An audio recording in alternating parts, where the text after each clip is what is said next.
I write books, I consult, I have a practice, I run basically three businesses. Hello and welcome to Beauty and the Biz, where we talk about the business and marketing side of plastic surgery. I'm your host, Catherine Maley, author of Your Aesthetic Practice, What Your Patients Are Saying, as well as consultant to plastic surgeons to get them more patients and more profits. Now, I have a special guest today. This is a replay. This is Dr. Gregory Buford, and I had him on 4 years ago. He was episode number 79. So it's been a long time. So we're going to circle back with him and see what's new. So Dr. Buford is a board certified plastic surgeon in private practice in Lone Tree, Colorado. And he's been in practice for 25 years. Now he focuses on breast enhancement, body contouring, and non-surgical facial rejuvenation. Now, he's a speaker, consultant, and advisor to pharmaceutical companies in our industry, and is author of 4 books: The Boob Job Bible, The Girlfriend's Guide to the Vagina, and Eat, Drink, Heal for consumers. And then on the business side, he's got another book called Beauty and the Business that focuses on great results and delivering a quality customer patient experience. Welcome to Beauty and the Biz again, Dr. Buford. How have you been? Catherine, I've been doing great, working too hard and trying to stay looking young like you. Filters help a lot. Okay. So a lot has happened in the past 4 years. We're not going to talk about politics, but a lot happened. So in your world, actually, number one, you moved because the last time I interviewed you years ago, you were in Inglewood and now you're in Lone Tree. So was there a reason for that? What was that all about? Yeah, so I figured, while everyone else was, at home thinking that the world's going to end with COVID and so forth, I said, you know what? If the world's going to hell in a handbasket, why not buy real estate? So I bought an office building, redid it completely. It's a beautiful office. If you're ever in Lone Tree, Colorado, come and look it up. But I just needed some space to grow. So it's just been, from there. Of course, I thought it was too big when I bought it. A year and a half later, we've already outgrown it. So I'm looking for another space. And but that's a great problem. When your practice is growing so fast, you need more space. That is a great problem to have. So I'm not complaining at all. I love real estate. Did you happen to get it when the interest rates were still Oh yeah. reasonable? Oh yeah. I'm never refinancing. I mean, I'm gonna there's no, I don't think the interest rates are ever going to go down that low. I mean, I'm not an economist, but I've seen them all over the place. And I'll tell you, I bought a home and I bought an office building at the perfect time. So yeah, I'm going to be, I'll probably be buried in the wall here somewhere. So Congratulations on that. Now, in your new facility, what did you do with an OR suite? Did you put one in there? Did you stick with a surgical center somewhere? How are you handling right. surgical? Yeah, I mean, great question. It's putting up a surgical suite, I mean, is a lot of work. It's a lot of work and it's a lot of oversight. Quite honest, I mean, I think my background. I do, I've got a little bit of ADD. I write books, I consult, I have a practice, I run basically three businesses. So for me to oversee an actual surgery center, it just wasn't in the cards. And so what I did is I created a surgical room where I can do, the smaller procedures, the upper lid eye lifts, liposuction, body contouring, um, hair transplantation, a bunch of those things. And so for me, I mean, it's great because I can do, perform some of the smaller procedures that, really don't need to go, to the operating room. But for the bigger ones, I want to let someone else regulate that. So I don't, the question I always get is does it make sense to have your own surgery center? I think it does and it doesn't, but it also depends upon what part of your career you're in. I looked at building, out a formalized surgery center. To do that, I mean, you're looking at probably 5, 6, 7 million, of a cash investment. You're looking for a lot of oversight, a lot of regulatory issues. It's not something I really wanted to take on. So I'm not going to say that what I did was the best decision, but for me, it works just fine. And are you doing it all under IV sedation or the new awake kind of procedures? I'm just doing it under awake procedures, actually. I'm doing it under tumescent. We use what are called MKO melts, which is just it's a sublingual, medication we use. One of the smartest things that I brought on, big shout out to Pronox. Pronox has literally changed. It's a game changer. I mean, when I have a patient that they're comfortable, but they're a little bit anxious, we pop on the peace pipe, as we call it, the Pronox. They have a little tube that they breathe in. And I'll tell you what, it just takes the edge off, and they're so comfortable. So, you really have to have a good staff as well too to do these things awake as well too. You have to have you've got to have a team that really understands how to make people comfortable. A setting, my office, it doesn't look like a surgery room; it looks like a spa.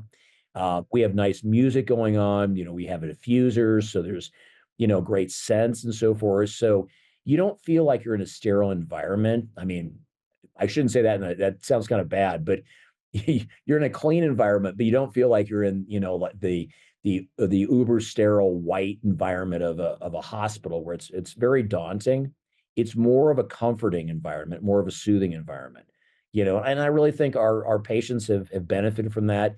I do a lot of breast implant removals in the office as well too. That's a trend that we're seeing a little bit more these days. And, I can do those in 30 minutes or less. Patients are very comfortable. Every single one of them has remarked that it's so much nicer not to have to go to a surgery center, have to go by anybody else. They come in my office. It's a lot less muss and fuss, and they get it done very quickly. They can get on the schedule faster because I'm not competing with other people's schedules. It's really been a benefit. I preface it by saying for your safety, privacy, and comfort, because Right, we need all three of those. If I don't have to go to a hospital ever again, I'm in good shape. I love right, the private setting, so right, congratulations on that. Back to Pronax. Psychologically, as a cosmetic patient, I think somebody like me anyway, I need control, and I right, just feel so comfortable when I can control something. I used to feel the same right, way about the Zimmer cooler. They would let me right. hold that because, of course, I was like, just wrangling it from them because I want to hold it and I want to take care of myself. So I love those gadgets. If nothing else, I mean, it works as well, but psychologically, it really worked. It's funny you mentioned the Zimmer. I forgot to say that. I mean, that's the other device we have. And I mean, and for anybody watching this, I mean, if you're looking at must-have devices, you've got to have a Zimmer and you've got to have the Pronox. I mean, they are such game changers because this whole kind of grin and bear it, suck it up. You can't do that to cosmetic patients. I mean, you can't always take away all the discomfort. But I think, the nice thing with Pronox, you hit the nail on the head. You're giving your patients control. The patients actually are holding the piece, so they're regulating it. So you're giving them a little bit of a dissociative feeling, but you're also giving them the feeling that they have the control over controlling how they actually experience a procedure. And I think that's really important. Now, you've also grown your non-surgical a lot. I noticed on your website you now have 3 nurse injectors. So Right. where are you going with that? Are you no longer doing any injectables and letting the nurses do it? No, I'm actually I'm a little bit of an odd bird. I mean, I've been doing injectables, for 20 plus years. I run the Core Aesthetics Training Institute. Shameless plug, for anyone that wants to learn how to take their med spa to a different level. Core Mastery Summit. I launched that meeting this year. The next one is weekend of May 2nd through 4th in Scottsdale. But back to the question though, I still do that. I still do a lot of injectables, but I've been kind of passing the torch off because I am also doing, a lot more of the bigger procedures in the office, the surgical procedures. And I also too, I have a pretty large consulting arm as well too. So I work, as you probably know, I'm so excited. I work with industry in terms of launching products and procedures. I'm working in the med spa space a lot more, doing, some projects. I can't really talk about them just yet, but involving some consolidation. Just it's really exciting times. And I think that diversity, for anyone running a practice, you got to figure out what you want, what makes you get out of bed in the morning. But what I'd also say as well too is if you're looking to grow your practice and scale your practice, having that balance of the surgical and non-surgical side, it's great because when the surgery goes down, and sometimes, we've seen it. This year has been really challenging. Our non-surgical's kept up, and so it's all balancing. You always have to have multiple buckets, and if you're diversified, you can weather the times, I think, a little bit better, or I should say, a lot better than your competition. I've noticed some of the surgeons are so still against that. They want to be surgeons and they don't want to be distracted by the non-surgical. And I don't see how you can't have both in today's world. Right, You've got to meet the patients where they're at, and not everybody wants surgery right this second. They'll get right. there eventually, or they'll come back for more later. But what are your feelings about surgical and non-surgical, and how important it is to have both? Well, I mean, let's look at this. The dinosaurs aren't here anymore. So I would say that all my colleagues that think that, to cut is to cure and that's the only thing, I mean, say hello to the dinosaurs for me because you're one of them. I didn't go into this thinking that I would be doing, I actually don't do it. I have extenders do it, but offering RF microneedling, laser procedures and so forth. I thought, that's what the derms do. That's what the derms do. But guess what? Derms are pretty darn smart because they realize that there's a big draw for patients, and you have to, I think in this day and age, and I hate this term, but the term synergy, there is synergy combining surgical and non-surgical procedures. And combination therapy or combinative approach is really the way to go. If you're, for example, I don't do facelifts, but those are my colleagues who do facelifts. You can't just do facelifts. You've got to do medical skincare. You've got to do RF microneedling. You've got to do the peels. You've got to do something to maintain it.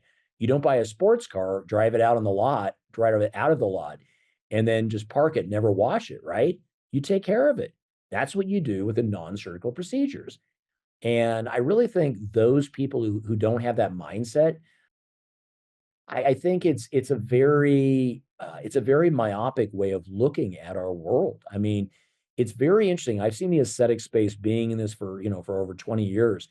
I've seen it change dramatically, and I think right now is a really exciting time to be in the aesthetic space because there's been so many times in years past where the lasers were just literally they were just boxes of nothing. I mean, it was, the emperor has no clothes. They don't work. And there was a lot of empty promises made to patients. Now, I mean, these devices, the what we call EBDs or energy-based devices, they're demonstrating efficacy, And the other thing too is if you're trying to provide rejuvenation to your patients and you're not offering spa surgical side or a spa non-surgical side, guess what? Your patients are going elsewhere and they may be going to my office. And when they come in my office, guess what? I offer surgical and or non-surgical, so they may stay at my office. So it's the old thing of if you're not offering it, someone else is. So I'm not saying to offer everything. Really, you want to have a focus and you want to have a very laser focused mindset in terms of what you want to be to your patients. Decide. I mean, are you going to be exclusively face? Are you going to be exclusively body or breast or what have you? That's really up to you. And a lot of that has to do with market demand, but also too, I mean, I hate to say it, what you're good at. I mean, I'm really good at breast and body. Facelifts, I stopped doing them years ago because honestly, there's a lot of people out there that are better than me. So put that ego aside, figure out, what you're really good at, figure out, what the market is asking for. But most importantly, as well, too, figure out what you enjoy doing, the type of patient you enjoy working with. Because one thing that people never discuss is there's a patient attached to that procedure. Okay. And what type of patient do you want to work with? Do you want to work with younger patients? Do you want to work with older patients? If you're doing facelifts, you're probably working with a little older patients. If you're doing breast, you're probably working with a whole compendium of ages. Body, same thing as well, too. I'm really blessed. I work with a lot of young moms, and I will tell you, young moms are so cool. Okay. And I say that because they come in with very realistic expectations for the most part. They've had changes associated with pregnancy. They're not looking to be on a poster anywhere, but they just want to feel sex again. They want to reclaim a little bit of that confidence. They want to get back what they once had before, and maybe a few scoops more. And it's really fun because they're so appreciative. What do you consider? How do you define young?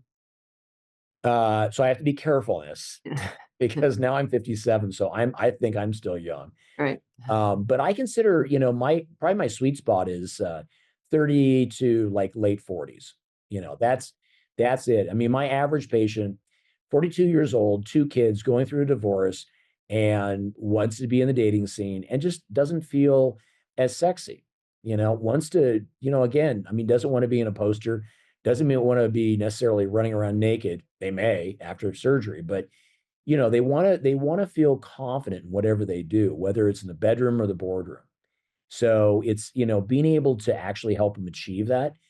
It's really cool. I mean, do I have my challenging patients? Yeah, I would tell you this week I had I had two challenging patients. But it's that 98% of patients that are the 99% of patients that are absolutely bringing you joy and that are appreciative. Those are the patients that make you come in the morning. Okay. I mean, that's the way it is in Indian, can't talk here, any industry. So enjoy what you're doing, find the niche that you enjoy operating in, and just do it, you know, just do it. Well, regarding the non-surgical side, one of the big issues is a surgeon will bring on a nurse injector, let's say. Right. The minute the nurse injector gains a following, and now she's starting to feel a little entitled, and he's starting to say, I'm not paying her six figures. And that Right. whole thing starts and it all implodes. Any advice for that? Because you've got to learn how to lead people and then manage them. And Right. that's tricky for surgeons. So any advice there? Yeah, I mean, here's what I would tell you. A lot of surgeons should stay in the OR.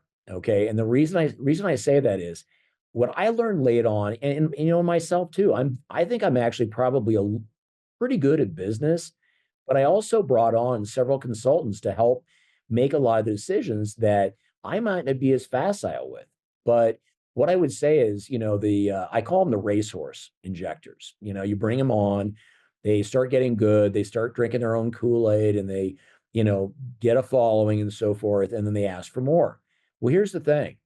Ask yourself, how much are they bringing into your practice? Okay. So if they're asking for more, but they're bringing in more, then pay them. Don't be stupid. I mean, put your ego on the shelf. That's one thing that I learned early on. If someone's making you a lot of money, pay them a lot of money. I mean, it's stupid. I mean, really seriously, to say, well, I didn't start out paying you that much. Well, doc, I wasn't making that much then. I wasn't bringing in that many clients. So Catherine, to your question, I think, that's something that a lot of us battle because of ego. But if you look at the numbers, let the numbers be your guide. If they're building your practice and they're building your name, they're invaluable. And think about how hard it is to hire. Hiring is a pain in the butt. It really is. It's so much, it's multiples harder to find someone new than just to keep your staff, say, look, you know what? You want a raise? Okay, I'll get it. I mean, my staff asked for raises. And you know what? I don't think I've ever turned one down. Now, if my staff are watching now, I'm probably screwed tomorrow, but they'll all be asking for raises. But, I have very little turnover, very little turnover. I mean, in fact, the reason we have turnover, I'll give you a good example. We lost an MA, which is fabulous MA. You know why we lost her? She's going to med school. She got into med school. I mean, so how can I be upset about someone, advancing their career? I'm like, awesome. I was sad to see her go. She still comes in literally and helps us in a pinch, and she's welcome. But if your staff are advancing to a point where they've kind of outgrown their position, you have a couple different options. One, dig your heels in the sand and say, nope, that's not what you were hired for. Ego. That's the dumbest thing. Two, recreate their position or allow them. I like doing this. In my office, I actually ask my team to recreate their position. I ask, what is it you really want to do? Um, One thing that I did for my injectors actually last year, and I found that and this is nothing new, but it actually yielded such benefits. I asked all of them to write out a 1, 3, and 5 year plan, what they wanted from the practice, and then what they wanted to give back to the practice. And I will tell you, it was very, very informative. And it also, I think, it not only helped me because it gives me an idea of, who wants to be a manager, who wants to stay in their position, um, who wants to, and I had to chuckle about it. And again, if they're watching, they'll laugh about this as well too. Work-life balance. Okay. Everybody talks about work-life balance. Okay. To anyone watching this call, work-life balance is the biggest nonsense that has ever been thrown out there. There is no work-life balance. If you want to be successful, you got to give up some things. Okay, there's going to be a ballet recital you can't go to, a piano recital you can't go to, a soccer game you can't go to. There's going to be a date you can't go to. Guess what? Life is full of challenges. But if you really are motivated and you want to be successful, and I can tell you, I'm I'm fairly motivated. I think you know that. Probably a little too much at times. I'm a little bit, zero balance on one side, but I wouldn't be where I am. I wouldn't have been able to check the boxes that I've checked without making some sacrifices. So this whole nonsense of, I only want to work a little bit. I want to have work-life balance. Well, great. Then don't expect to be paid very well. Don't expect to advance very well, and don't expect to accomplish much because it's not going to happen. You can't have both. And I know I'll probably offend a lot of people out there who are very sensitive, but you know what? I don't care. If you want to join me in the winner's circle, give up a few things. Okay. I'm 57 years old. I still work Saturdays. I mean, literally, I come in on Saturdays and will work a half day. Why do I do that? Because I'm running my consulting business, my training business. And quite honestly, it's a time when I can come down. I don't have to wear shoes. I can play whatever bad music I want and I can have as much coffee as I want and I can get stuff done. And that's really the time when I clean up things. I mentioned I do a lot of consulting, and that's, whether it's legal or financial or what have you, that's when I'm getting that stuff done. And I don't have any bothers, but I still like, my balance. Sundays, I've got a to-do list from my fiance of what I need to cook. I'm an avid, I don't want to say chef. That sounds a little pompous, but I burned a lot of things, so now I make them better. So I love spending Sundays literally in the kitchen. I mean, that's really that's probably what a lot of people don't know about me. I cook a lot and I absolutely love doing that. So, I work hard and I play hard as well too. I just spent last weekend at a driver's course out in just outside of Palm Spring racing fast cars. And you know what? Tell you what, I absolutely had a ball. I mean, I don't think I stopped smiling all weekend long. And I came back and there was still a bunch of work to be done. And I said, you know what? That's great. I had my break. So I work hard and I play hard. And that's what I live by. But, in terms of the balance, yeah, I think that's thrown around a lot without a lot of people understanding what it really means. Yeah, the workforce today though did not get that memo. Like I grew up in the Midwest and we worked our butts off and we Right. still do. That's how I do what I do. And Right. I've given up on HR because the doctors don't want to pay what these people want for what they're willing to do for the money.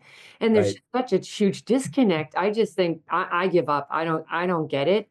But I don't know how they're all going to make a living if they won't work, you know? Well, I think what you have to decide is, ultimately, I would encourage anyone watching this, regardless of, of whether you're the boss, you work at the front desk, you're a nurse injector, what have you. I mean, I don't care about your position. Put together for yourself a 1, 3, and 5 year plan. I mean, really map it out and really figure it out because what's so funny is we all talk about our dreams. Someday I'm going to do this, someday I'm going to do that. It's funny, years ago, I had a plastic surgeon. I still haven't done it. So he'd probably laugh if he saw this. But one of my dreams is to go to to go to Africa, South Africa, or to Kenya, um, and shoot the big cats, not with my gun, with my camera. I'm an avid photographer. So I Nice. want to go and I absolutely love the big cats. I mean, that's a passion of mine. And it's so funny. I was having dinner with him. His name's David Charles. I'll throw that out. Great guy. David looked at me and, I talked to him about how someday I'm going to do this. And he looked at me and he said, basically, that I was, part of my language, that I was full of shit. Quit doing this, putting it off until tomorrow. He said, what's keeping you from doing it today? And you know what? He's absolutely right. So 2 years ago, we took the kids to the Galapagos, another dream. I mean, if you've never been there, I mean, Galapagos you'll never want to go to another zoo again. I mean, it was just, I mean, you're playing in their environment. The animals are Where is it? Galapagos is it's Darwin's, basically where Darwin wrote his pivotal book on Oh, evolution. It's about 800 miles off the shore of Ecuador in South America. Dear Lord. Yeah, Yeah. and so we were completely off the grid, swimming with iguanas, penguins. Uh, I mean, there were big turtles, there were sharks. I mean, good Lord. I mean, it's just anybody that loves animals. I mean, you can see I'm passionate about it.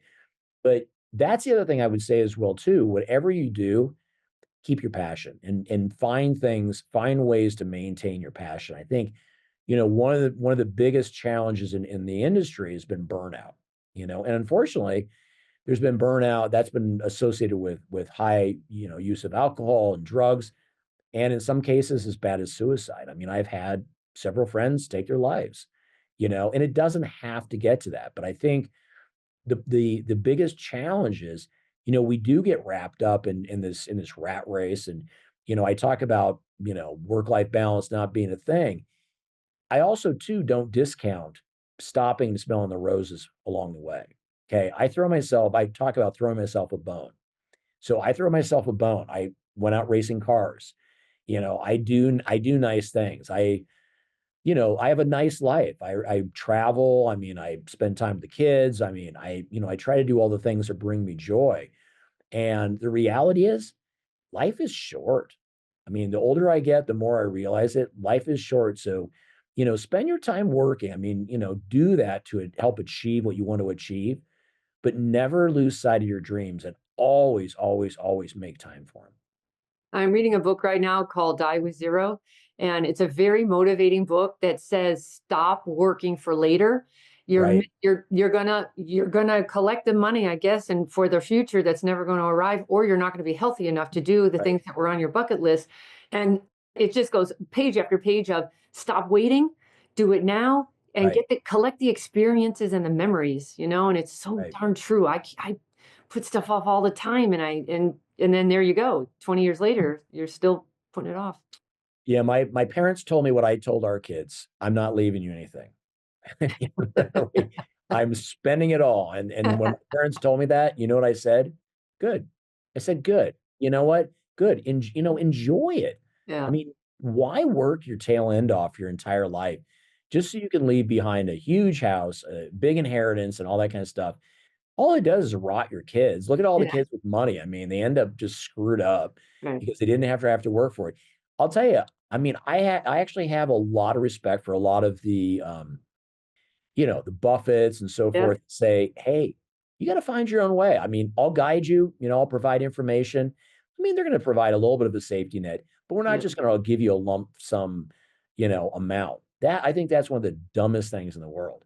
yeah, All you're doing is you're just fostering a sense that you don't need to succeed. And success, I'll tell you, with my successes, I mean, obviously there's financial success, but it's also pride. I mean, when I talked about my meeting earlier this year, when I stepped on stage to a sold out crowd in Denver, Colorado for the Core Mastery Summit, I mean, I was like, this is so cool. I built this. I built this. It was my idea. I built this. And I'm going to influence a lot of people to become better entrepreneurs in this space. And it was, it's so cool. And I encourage anybody, no matter what it is, and it doesn't even have to be in medicine, whether it's in photography, whether it's in, volunteer work, whether it's in whatever, your church, whatever, do something that leaves behind a legacy because you know what? You're going to blink and years have gone by. And if you don't have anything to show for it, I'm not talking money. I agree. I don't agree with the book completely because it's all about timing. So if you time poorly and you end up old with no money, that sucks. You don't want to do that. But I think it's also too, who wants a gold encrusted tombstone? You yeah. know, I don't. I mean, I want to spend that money on experience, my friends, and leaving things behind. Right? That's my new thing, experiences. So I dusted off my bucket list. I do have Tokyo on there and Singapore. I haven't been over there at all, so I've got to work on that. So talk about working with the vendors. A lot of the surgeons say, I need different revenue streams. I don't even know if they need revenue streams as much as I think a lot of them it can be monotonous. And I think Right. they're just trying to, shift things up a bit. What's your feeling on that? Like, what are the pros and cons of working with industry? Because on the one hand, then you're taking away from your own practice. On the other hand, is it easy money? Is it good PR? What do you think? So I, without mentioning his name, there was someone within the industry that said on a call that I was on that KOLs and people who work with industry are just industry horrors. Yeah, He's full of it. He's I hear absolutely that a full of lot. it, and he doesn't get it. He doesn't get it. Now, it also depends on how you work with them. I've worked with industry for years. I'm in a position right now. I work with an organization, for example, called Octane. Octane is a tech accelerator out of Southern California. I've had the honor of being every year they have what is called ATF, the meeting in January where they do Launchpad. Launchpad is essentially Shark Tank. So Uh, I get to be a Shark Tank judge for an hour every year, and let me tell you, it is so much fun. But what's cool about it is I get to meet all these people that are entering industry that have, that are early stage, what have you, that are launching products not only within the US, but Canada, around the world. Um, and in doing so, here's what I would tell you. Is it a revenue stream? Yeah, in some instances it is. But it's also a means for me to remain more competitive with respect to my colleagues. A lot of my colleagues here in Colorado, they don't have those outside things. They read about the stuff that I know. They read about it 6 months down the road in some magazine. Okay. I'm on the forefront. Okay. And for me, that means that I can bring my patients technology, products, procedures that are actually cutting edge, things that actually work. Um, it's really cool. And so, but what I'd say though is working with industry, you have to look at why you're working with industry. I mean, I don't work with industry to make the little, honorariums we make. I mean, I'm successful enough that those really don't make a big difference. Why I work with them though is it should be a win-win scenario because again, I'm more in tune with what's coming down the pipeline.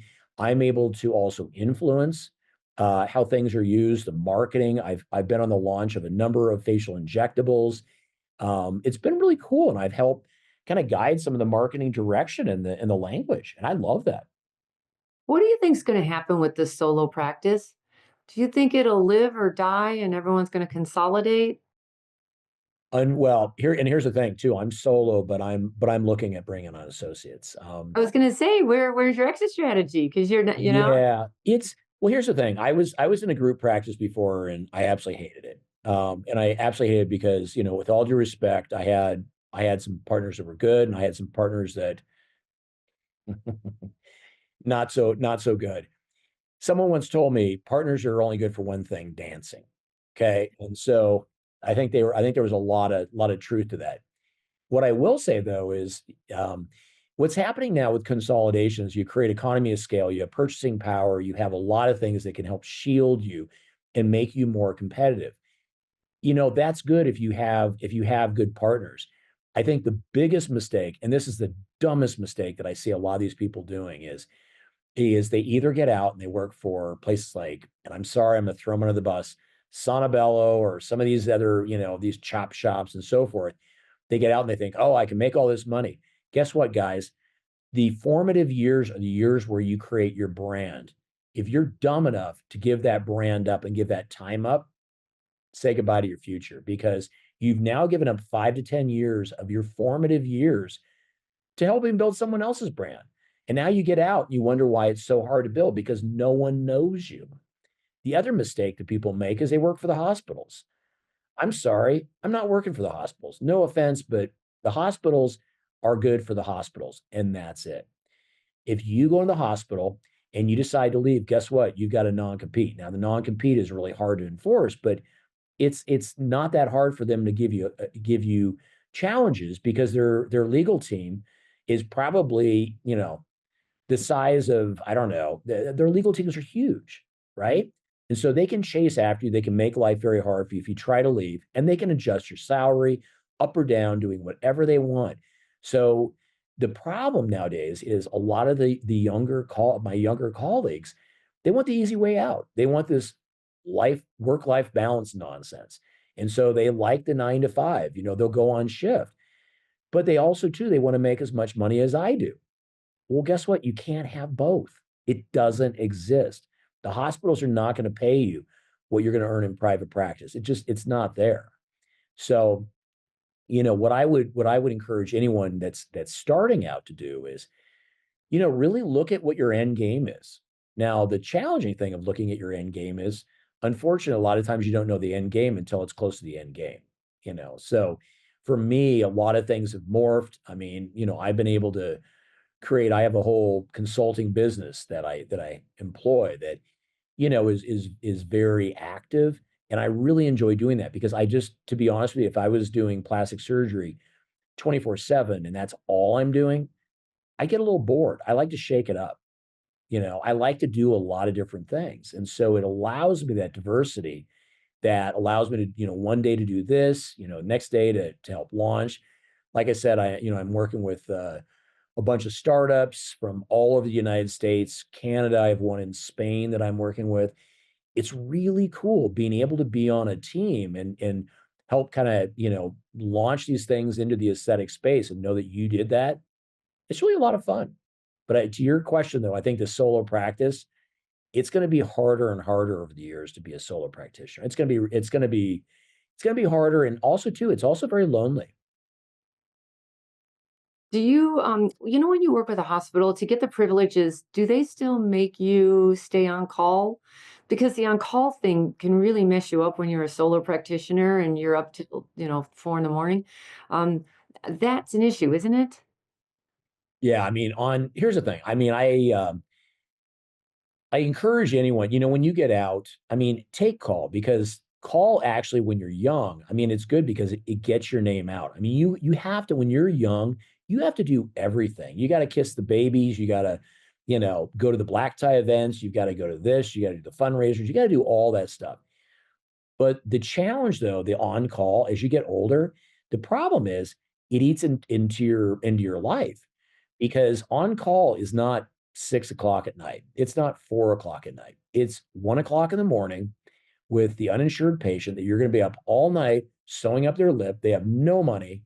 And so you're really not gaining anything from that whatsoever. And then you're going back, you're sleeping for another 2 hours, and you're waking up to hopefully a full office of cosmetic patients or reconstructive, whatever you do. But you're tired. I was able to, when back in my 30s, I didn't sleep much. I would do residency and then I would take extra paid call at the local hospital as a trauma chief or whatever. I was doing all that craziness. At 57, no way. No way. My fiance will tell you that we are usually in bed by about 9:30. Okay. Yep. And if I have to take a phone call at 11, I'm kind of wrecked. That's pretty sad. But think about this, though. You've got to be there for your patients. If you come in and you're dragging, no one gives bonus points. You don't get brownie points for looking like crap the night after being up all night. What your patient's thinking instead is my doctor really kind of awake and alert, or should I go see someone else? Hmm. So taking that call, the good thing is hospital privileges now, a lot of them don't ask you to do that. So the one that I'm on, they don't ask me to do it. And if they did, I wouldn't do it. Right, because some actually write it into the contract. You only Right. get hospital privileges, and the surgeon only needs the hospital privileges in case something goes wrong in his own Right. car. So, like, it's such a double-edged sword. Like, they need the privileges, but they don't want to do the on-call, and they're being Right. forced to. And I just think, Right. if I don't, I gotta sleep. I'm not 20 anymore, so I don't know I'll about give that. you a good story. I was looking years ago. I was looking at expanding up into the mountains. I won't say where, but and so I looked at getting hospital privileges, and they said, yeah, well, you've got to take this much call. And I said, oh, so that means that every time I go up there, the only reason I'm doing it is because I want to justify having a place up in the mountains, having a second practice, what have you. But I don't want to be up on call all weekend. I'm like, that makes no sense. So I'm not even gonna enjoy it when I'm up there. So yeah, call is something I think it's a young man's sport. Um, if you should do it initially. I mean, I think it's good. A lot of the younger plastic surgeons nowadays don't want to take any call. That's a whole different podcast. But I think it's you gotta toughen up. I mean, this kind of practice is not, if you want to be successful, it's not 9 to 5. It's not 9 to 5 at all. I mean, if like I said, I've been doing this for a long time and I still work 6 days a week, sometimes seven, and a lot of my successful colleagues do the same thing. Let's talk about marketing because when you have these, like a big building, you need to fill it with a bunch of patients with Right, predictable income and revenues. So you're doing a really good job differentiating yourself. I noticed you also added the Slim Shot, so right, you're jumping on that right, weight loss thing, which right. is unbelievable. And Mhm. apparently it's nowhere near reaching its height. It's just so American to, we eat like children and teenagers, and then we do the shots. But that's amazing. Like, I mean, from what I understand, like the data on it, it's going to be like the biggest revenue generator of all time. Right. This Ozempic and all of that. So how's that going? And I also noticed you're so businesslike. You've got the monthly plans, and you have to stay at least 2 months, and hopefully they're hooked and they stay put. Right. Is it a good revenue stream or is it a distraction to a surgical practice? Yeah, yeah, great question. So here's what I would say: the GLP-1s as a category, and it's funny because I was just on I was just an invited KOL to a panel that was the premise was that GLP-1s are killing the aesthetic industry and so forth. I was the naysayer. I was like, Emperor has no clothes. You guys don't know what you're talking about. Your data is all wrong. It's all wrong. And it is all wrong. GLP-1s, here's the thing. There are a lot of guys out there. I mean, good friend of mine, Johnny Franco. Okay, big shout out to Johnny. Johnny's an awesome plastic surgeon, good buddy of mine. He's killing it. I mean, he's really, I've learned a lot from Johnny. Great guy, smart guy. Um, but he recognized, those of us who are really doing it right recognize that you can make money off the GLP-1s, but that's not why you're doing it. It's like Botox. The Botox margins stink. Okay. If I just had a Botox clinic, I mean, I'd probably be taking the bus to work. Right. It's not, it's not a great revenue producer. But what it does is it gets people in the office and it gets you eyeballs. It gets people in there. And then when we talk to them about the GLP-1s, the first thing we say is, okay, we ask them what they want to accomplish. The second thing that we say is, here's what predictably is going to happen to your body. You're going to lose volume in your face. You're going to lose volume in your breast. You're going to volume in your butt. You're going to do this. Your skin's going to change. Your hair is going to change. But it doesn't have to, because here's what we're going to do. And so what we do is we lead them down a very proactive plan of rejuvenation. So if they're losing a lot of weight in the face, then we use products like the HA fillers, we use the biostimulants like Sculptra, and we proactively get in front of that. And that increases the revenue stream like that. I can tell you for plastic surgeons, I'm seeing more and more patients that are losing volume to the upper pole of their breast because of Ozempic. Their butts are sagging because of Ozempic, so I'm doing more butt lifts. We're doing more tummy tucks. I mean, it is here to stay. It is. Before I was saying it's a new Botox, I actually think it's going to be bigger than Botox, and it's predicted to be bigger than Botox. And what's so funny, if anybody watching this has a chance, you guys all know South Park, okay, right? South Park, the show. There is a South Park episode that you will absolutely pee your pants. It is so spot on. It is so funny. And it talks about how, all these people are on, they don't call it Ozempic. They call it something else, but they don't want to tell anybody. And so they're walking around, all of a sudden they've lost all this weight, and they're all wearing these crop tops and they're all ripped and people are saying, "What have you been doing?" "Oh, nothing. Oh, nothing." You know, you and I are probably old enough to remember the early days of Botox. Remember that? Early days of Botox. "You Very don't have good. any lines and wrinkles. What's going on?" "Oh, I've just been eating well." "No, you haven't. You've been using Botox." So it's just mirroring exactly what happened in the early days of Botox.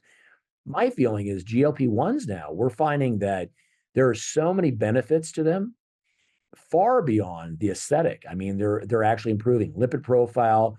They're reducing, risk for stroke and heart attack for cardiac events. There's some talk that they may actually be protective against Alzheimer's. They help sleep apnea. I mean, and the list goes on and on. So it's very similar to Botox, where Botox was just one thing, and now they're finding a lot of other things they use for.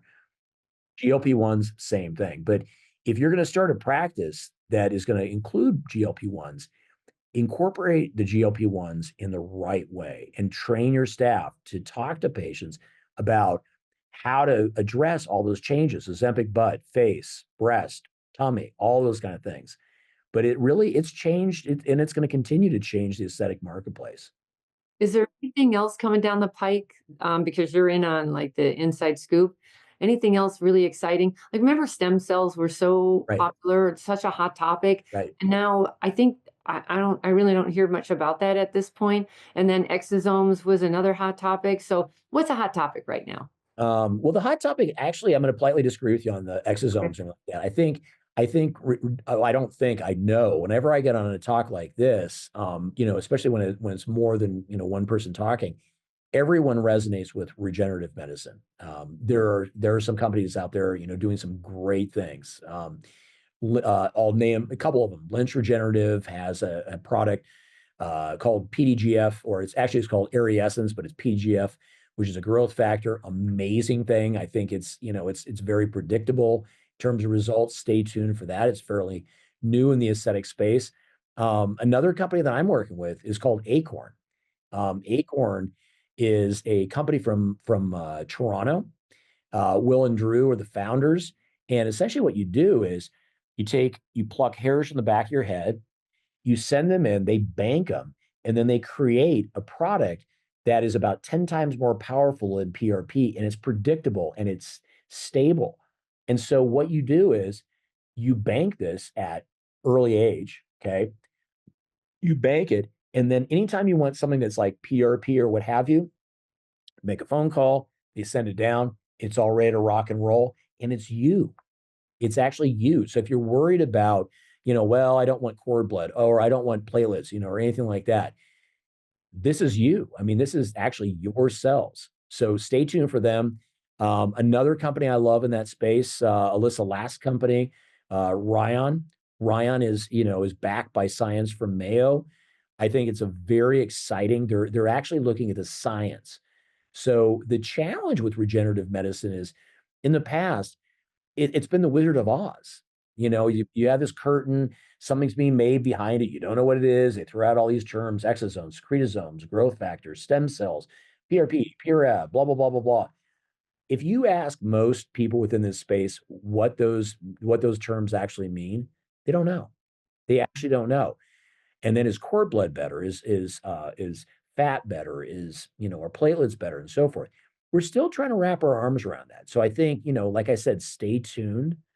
There's a lot of stuff to come, but the thing that I like with regenerative medicine is, I mean, it's really what it's trying to do is trying to achieve a result, but also to change the environment, to change your own environment, to make it healthier.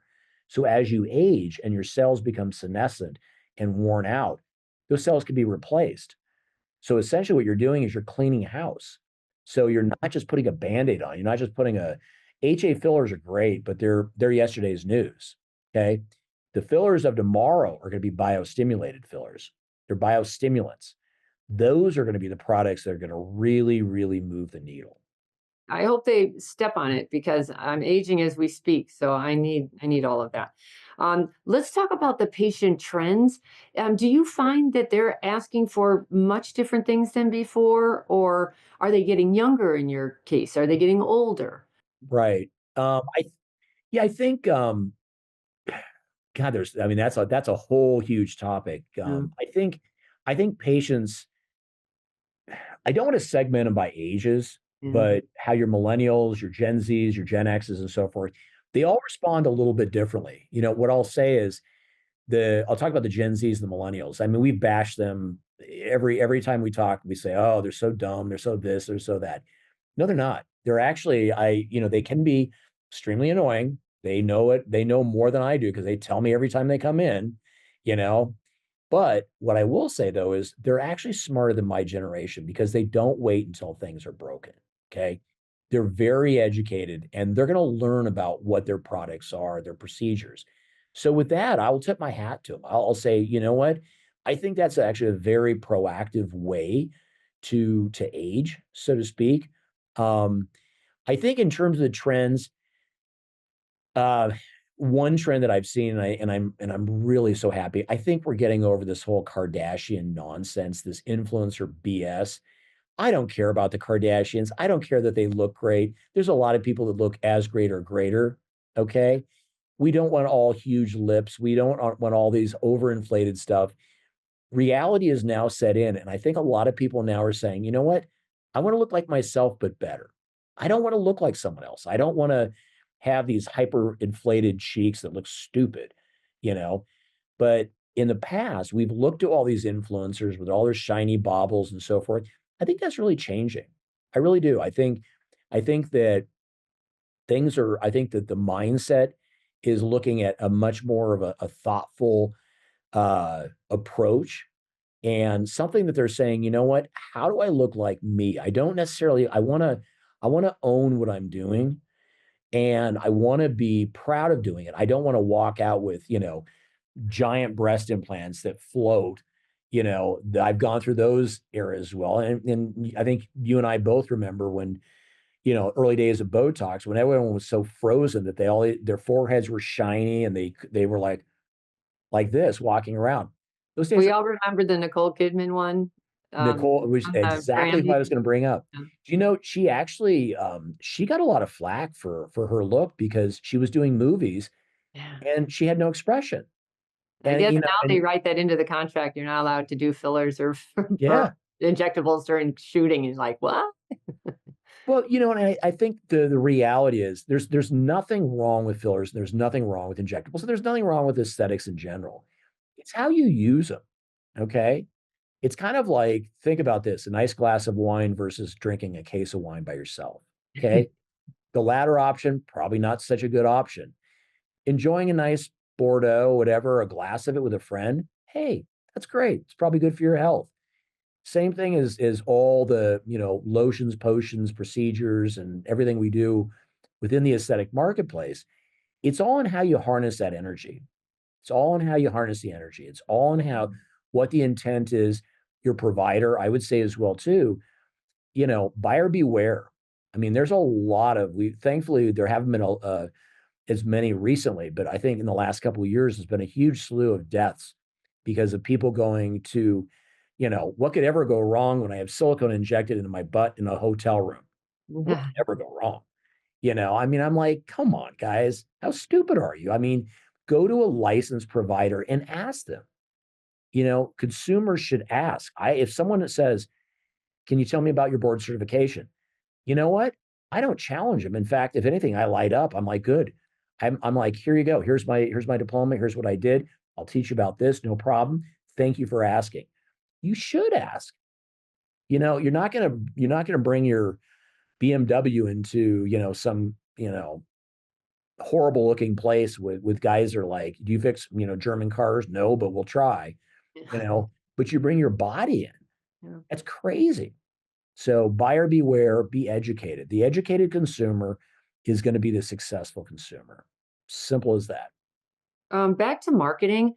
How are you doing with social media? I believe you had like 78,000 followers, so you're in good Right. shape there. How Right. much time is that taking you to do? And do you have a good backup team making that happen? So if I were doing all my social media, it would be it would be woefully inadequate. What's humorous is, I mean, years ago, I actually, God, 10, 15 years ago, I used to lecture on social media back in the infancy. I mean, and I was so smart. Nowadays, I'm not so smart because everything is changing so fast. So for me, I actually have a in-house team and I have a outsourced team.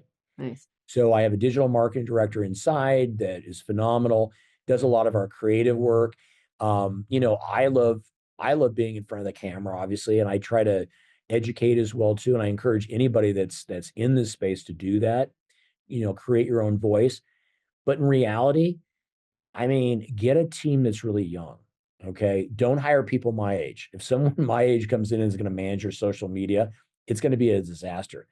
I mean, literally hire your kids because the marketing nowadays, as you know, I mean, we know that how to build a practice. We know all those things, but social media itself is changing so fast. The younger generations are way more savvy than I am. way more savvy. So Well, they grew up with technology. We didn't. We had to learn it way late in life. That's really right, disadvantage. I've caught up, but oof, it right. wasn't. It's not been easy. It's tough. Yeah. It's tough. How about give me a crazy patient or staff story that you care to share? I won't share a crazy patient story because those can kind of turn around and bite me. Um, No names. I mean, kind of a funny staff story is so I was at a golf tournament a couple of weeks ago, and I was sitting with a buddy of mine and his wife, and he was talking about how he really enjoyed how educational our Instagram was, and I said, that's really great because that's what we try to do. I mean, I'm not flashy. I mean, I try to be more educational, share the patient experience. It's more about them than me. And he was like, I love this result. And I was looking through and I'm like, yeah, this is a great, wow, this is a really good result. I did a breast surgery, breast revision, lift, 360 lipo and tummy tuck. And I was like, this is really good. So this is probably a more of a funny story about me. So I come in the office on Monday and I was talking to my patient care coordinator and I was saying, yeah, we really got some props for social media and blah, blah, blah. And I really like this one result. And she looked at me, she said, Dr. B, you're an idiot. That's me. So that was the result that I did on my own PCC. And I'm like, Nice. I didn't even remember, but so it was a little embarrassing, but I always tell people, I don't memorize your breast. I don't memorize your abdomen. I mean, the hard cases I do remember, but I think it'd be kind of creepy, I'll but tell you, she's going to double your sales because she's the walking, talking oh, testimonial now. totally. I am so Totally. surprised how many surgeons will not give surgery to their staff, and Really? I don't get that. I think they're cheaper than any ads you're ever going to put together. I don't know why you would. Yeah, I don't know. Here's what I would tell you. I agree with you 100%. It's so funny because I can't tell you how many times I'll go in a room and I do a fair amount of breast lifts. I'll come in a room and I'll say, well, you should see so-and-so's breast. And they're like, Mm. oh, she's already showed me. She's already showed me. Yeah. And I have to laugh. And I think, for example, I'll tell you something, for those people watching who have med spas, one of the dumbest things that I've ever seen, I've medically directed a number of med spas, and I still do, is when these med spas go, well, we're going to save money, and we're not going to allow client or staff treatments. We're going to charge for them. Are you stupid? That is the dumbest thing in the world. First of all, you can generally reach out to the companies. If you ask Allergan, Galderma, Totally. MERS, Evolus, what have you, and say, "Hey, I want to do some staff treatments. Would you mind giving me some staff, some vials?" They'll never give you a hard time. I mean, if as long as you work with them and you're realistic, they're always good because they want you to promote their products. Yeah. Plus, it's like I said in my book, that when you walk into a dentist office, if the front desk receptionist has brown teeth, run, run. You know, I mean, if you walk into a body contour and plastic surgeon and the guy's 350 pounds and smokes a pack a day, run. I mean, it doesn't showcase, but in terms of doing procedures, we have a policy. You have to be with me for a year. And after that, you pay for anesthesia facility, but it's Right. free. I operate on you. And you know what? My patients love it. And I'll tell you, it is such a smart thing because they are billboards. They are literally billboards, you know? I only see the upside to that. And I know the Right, surgeons are so afraid they're going to have surgery and disappear. And I think, well, frankly, cosmetic patients want a lot more surgery. So, right, they'll stick around for some more. But gosh, what I've just watched like a facelift patient, I've watched facelift triple after her facelift because she's right, drinking the Kool-Aid big time now, right, right. It's just a different relationship then. So we're getting ready to wrap it up. Tell us something we don't know about you. I didn't know you cooked. Now that I remember, I do remember seeing you in the kitchen once, and you had a ton of food out there, and I thought, "That's Right. the last place you'll ever find me." So kudos to you. I Not my thing. What can I say? So I'll tell you two things. One, so I probably went through like a midlife crisis in my mid 40s. I was not eating the healthiest. I was probably having a few too many martinis, what have you, really enjoying the good life and you know, had the successful little gut and so forth. So I looked at myself in the mirror one day and said, you know what? I'm heading down a bad path. I'm going to be on blood pressure medication, statins, and all that kind of stuff. I don't want to be this way. So I flipped a switch completely. I hired a personal trainer, ultimately went on to do a fitness competition. So I was one of those guys in board shorts standing on the thing, doing the little pose and so forth. So my age range, I took first place. I took, Congratulations. yep, I took fifth place in the entire competition, and I qualified to go pro. So, I didn't end up going pro because that's not why I did it, but I did it because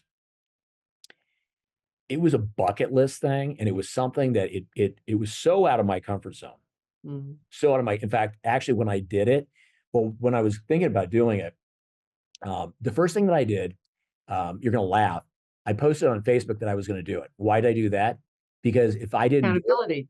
that's exactly, it was accountability. Then everyone's going to be like, well, I thought you were going to do I thought you were going to do a competition. So I posted right there. So I said, hold me to that. Make sure I do that. The second thing I did is I looked at the last 5 years of all the winners, and I looked at them and said, all right, this is where you're going and beyond. This is Mhm. where you're going and beyond. So I put that out as a challenge. And I'll tell you what, it was the goofiest, craziest thing to do. I was weighing my food. I mean, it was the best of times. It was the worst of times. I mean, do I want to go through it again? No. I like food way too Did much. you keep the weight off? Yeah, I mean, I'm still trained, a couple times a week and so forth. I mean, I'm not in like, I mean, competition shape. I was down about 20 pounds because it's so artificial. I mean, to get in that competition where you're so dehydrated and all this stuff. But I built up muscle, and I achieved something that I never thought I'd be able to do. I mean, and I'm really proud of that. How do I follow that up then? And then the second thing is I've got two cats. So Huh. and so I'm an animal lover, huge animal lover. I'm a total softie. I watch another thing I'll tell you about. I'm that guy that cries in the Disney movies. Okay. So my fiance has two kids, and they laugh because I've seen more of the animated movies and all this kind of stuff than they have. And I'm the guy, they'll look at me, they'll be like, are you crying? I'm like, no, no. And I totally am. I'm totally. I So cried through that whole Spirit movie with the horse. Oh yeah, my God. yeah, Those are tear jerkers, I'll tell you. yeah. What But are your those cats' names? Zoe and Violet. So Zoe, they're both pound kitties. So Zoe, actually, in fact, Zoe's famous. Zoe was, I picked her up as another good story. I'll make this quick. Uh, my fiance's daughter, Ava, for my 50th birthday, was trying to figure out what to give me for my birthday. She said, well, Greg is fancy and he likes cats. So she arranged to take me to this place called the Cat Cafe. Well, the Cat Cafe is this place where they have all these like pound kitties running around. It's like a Starbucks with cats. Oh my Oh my God. God, it was like heaven. So I Oh, found this little tiny little monkey that was just running around, and then I put her on my chest. She wouldn't leave. She wouldn't go oh, to anybody else, and she adopted us. oh my Um, God. so she was from her name. We renamed her because her name was Rita, which I was like, I can't have a cat named Rita. So she was actually on an episode of Animal Planet because she was a stray from New Orleans when they had one of their major storms. Mhm, mhm. So our next one, my fiance decided it would be really smart that Zoe needed a partner. Well, she didn't ask Zoe because when we brought the cat in, Zoe wanted to kill her. So we brought in this cat called Violet. And Violet was actually, we got her during COVID when they weren't able to neuter and spay. And so there was all these cats that if they weren't adopted, they would have been probably euthanized. So we brought her on. She's our little Russian blue. She's absolutely adorable. She was totally like manipulated by Zoe for a while, but now Violet's like twice the size of Zoe. So now she kind of runs the show, and she's just this mellow, cool thing. So yeah, I love animals, and yeah, that's most guys won't say they like cats. I'm a cat fan. I travel too much to have a dog. So Yeah, okay. I like dogs, but yeah. And I love I'm really allergic to cats, like really uh bad. So we're gonna wrap it up now. If somebody wanted to get a hold of you, I know your website is Beauty by Buford. How do you say your last name? Buford. Buford. Okay. Yeah, Beauty yeah, I by said it. Buford. Yeah. Yeah, .com. Yeah. So the best way, my personal cell or on my personal email is drbuford@beautybybuford.com. That's Dr. Buford at beautybybuford.com. And I answer all my own emails. So, I mean, you're welcome to, now, if it's a consult question or what have you, I'll probably route you through my staff, but if it's someone that says, hey, I need some advice. I have a lot of younger physicians reaching out and saying, I'm just curious. I've got this scenario. What do you think? Here's the thing. I mean, I only have a certain amount of bandwidth, so I can't be everyone's mentor. But what I will say though is I didn't get to where I am without a little help from my friends. So Mhm. there's a lot of guys that helped me on the way up. So my attitude is I pay it forward. And so my goal is when I have someone that says, "Hey, you know what? Do you got a couple of minutes? Can I run something by you?" If time permits, I'm happy to do that. Yeah, for sure. Well, that's going to wrap it up for us. Thank you so much, Dr. Buford. I will see you at the next conference, whenever that is. And good luck to you with the cooking. Love that. So, everyone, if you got some value out of this, would you please subscribe to Beauty in the Biz so you don't miss any future episodes? And then, if you've got any feedback or questions for me, you can leave them on my website at catherinemaley.com. I also offer a practice growth review assessment, which is really helpful because I can see the blind spots that you can't. And then if you want to DM me on Instagram, it's Catherine Maley, MBA. Thanks so much, and we'll talk again soon. The fastest way to success is to model other successful surgeons who have what you want, but you can only see their results, not the path they took to get there. So you continue to jump from one thing to another, hoping to find something that will work for you too. But it rarely does. So try this shortcut instead. It's guaranteed to move you forward. I compiled my intellectual property to grow cosmetic revenues, everything I've gleaned over the years, into one playbook of the most successful practices and what they do to win. Go to cosmeticpracticevault.com and let's grow your cosmetic revenues.